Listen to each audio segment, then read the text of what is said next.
behalf of the President of the United States, the United States Army, and the grateful nation, please accept this flag as a symbol of our appreciation for your loved one's honorable and faithful service. Thank you. Thank you, sir.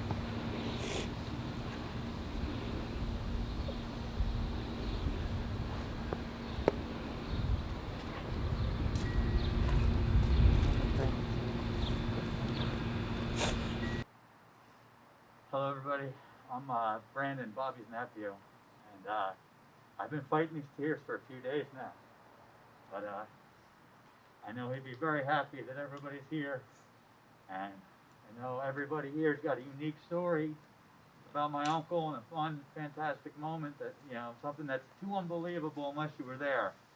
I'm going to open this mic up to anybody who wants to come up here and, you know, share that story or just tell fun, you know, any any kind of scenario with my uncle, because there's a million out there. But on behalf of the Solliday family, we really do appreciate everybody coming out here, and it's just fantastic that everybody's come out to show their love for my uncle. And if anybody else wants to come up here and say some words, I didn't prepare anything, so I'm sorry this is a little jumbled, but if anybody else wants to come up or and say anything, feel free to. The mic will be here, and we really do appreciate everybody coming. If anybody hasn't had any sandwiches or anything yet, there's stuff in the garage, there's beer in the cooler, of course, and we really do appreciate everybody coming out. Thank you so much. I don't think I need the mic. I just want to come up and say that my name is Julia Flippin, and my husband Freddie and Bob and Bob are just like brothers. So we buried Freddie 2 years ago, and Helen and Bob was right by my side, and here I am today. And it's a sad moment, but we like family. So we all got to put a hand around her and give her all our blessings, because that's what they did for me, and that's what we do for each other. I love each and every one of you. I know a lot of the gang is here is Freddie's friend.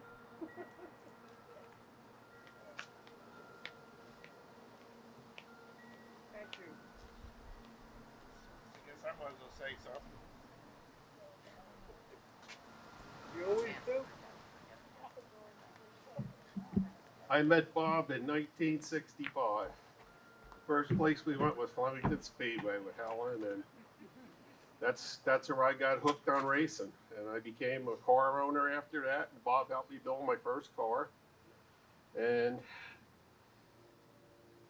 I got into the service. And later on, we both worked at Gumbus Sunoco up the road here for many years.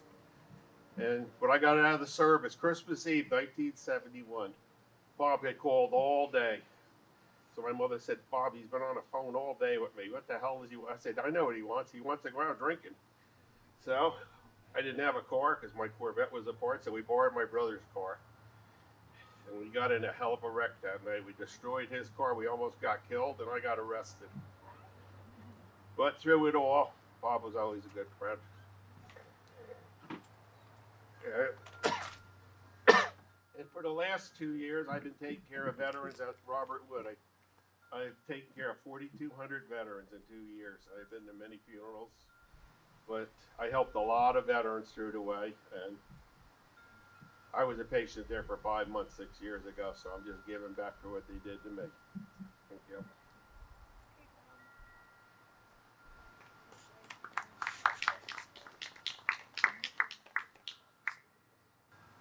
My name is John. I've known Bobby since I was 15. My father was a cop in Boundbrook for 35 years.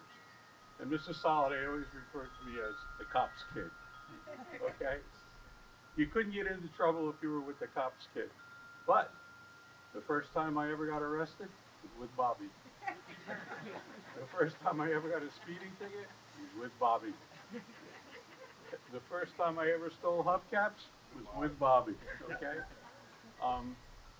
I've never known anybody like him who's so creative and so intelligent that if you didn't have an answer for something you were doing, Bobby had an answer for you. He will surely be missed. Thanks.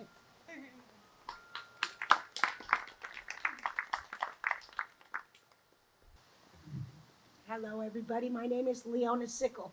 My father and Bobby were good friends since since I was a baby. And actually, Bobby drove my mom to the hospital to have my sister Tony, because my father was late, and Bobby brought my mom there.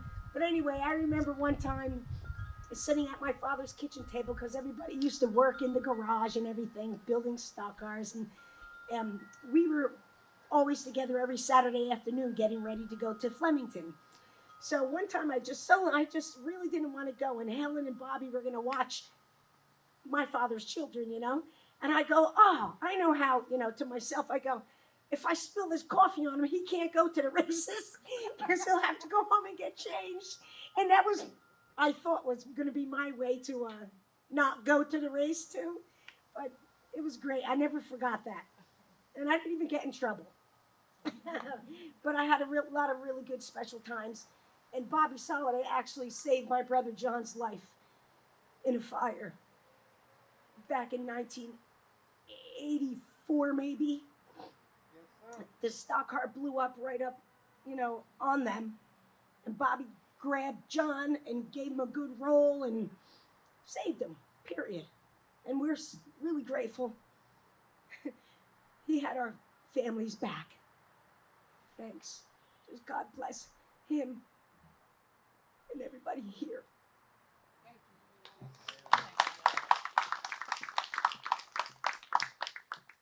Bobby Solliday, Whiskey Man, Dutch, Liquid Wrench.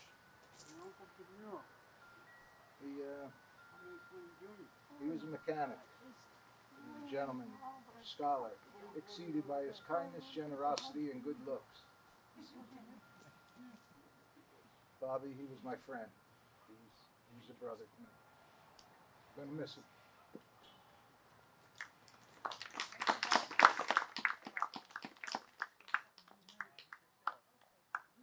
I ain't too much for speaking too well, but I just want to thank Helen and Bobby. We tried doing racing last year, brought up cars, and through all the years back in the '80s, I used to race with Bobby, and he'd come down speed weeks, and we really had a good time over the years. He'll be missed. And I just want to thank you, Helen, for everything you've done.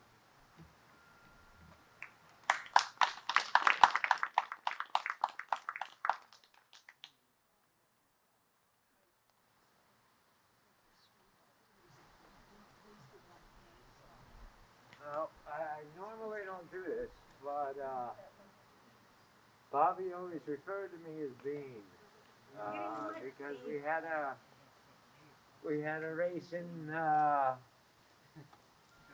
racing community, and it didn't matter if he knew you or if he didn't know you. If you were at the track and you were having a problem, he wasn't looking for no limelight, no nothing. He didn't care about being on no podium with the winners of the race. He would just come up and say, hey, Bean, what's the problem? Well, here's your problem, Bean. What the hell are you looking at?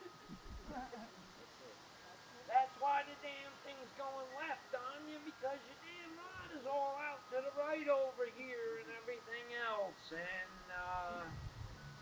he was just a very knowledgeable, one-of-a-kind man. And, well, I'll miss him. Thank you.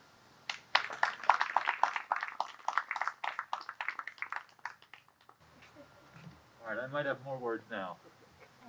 Sorry. There's a time that I guess the next of kin on my school paperwork was probably my grandmother's house. And they couldn't get in touch with my mother at Lockheed. Now, I'm maybe in 4th grade, maybe even younger, maybe 3rd grade. I'm a little boy. When I had some kind of freak out at school, they put me in these special classes, not because I'm stupid. They tried convincing me that. But they put me in these special ed classes because I was a troublemaker. And I made it impossible for the teachers to teach their classes. So instead of trying to figure out how to get me to straighten out, they shipped me off to, with the other kids, these small classes.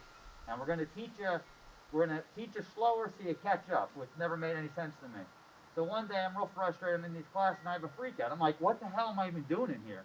My uncle had me welding a week ago. I'm 7 years old, and in here, what do you call? You got me coloring, and the other kids are learning about, you know, the Civil War. What the hell is going on here? I'm never going to, you know, learn anything this way.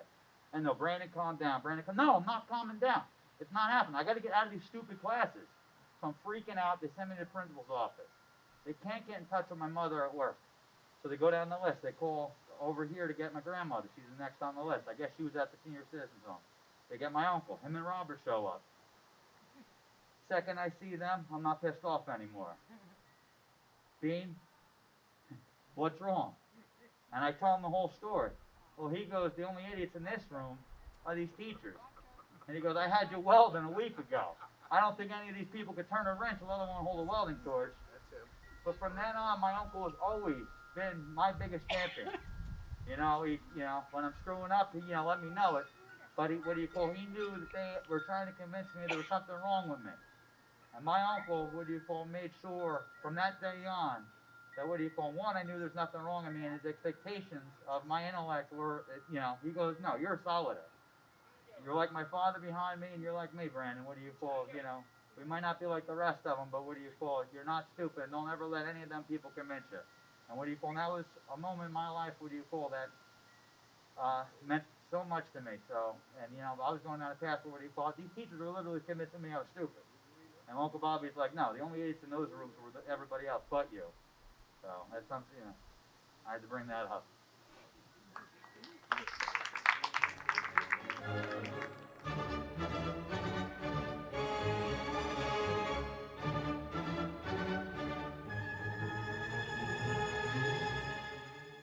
You're not going in, John. You gotta hit it.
Was a good run. Sure had a lot of fun. Sir, do you need something? I'll get him. Do you need something, sir? Sir, do you need something? Is there anything we can help you with?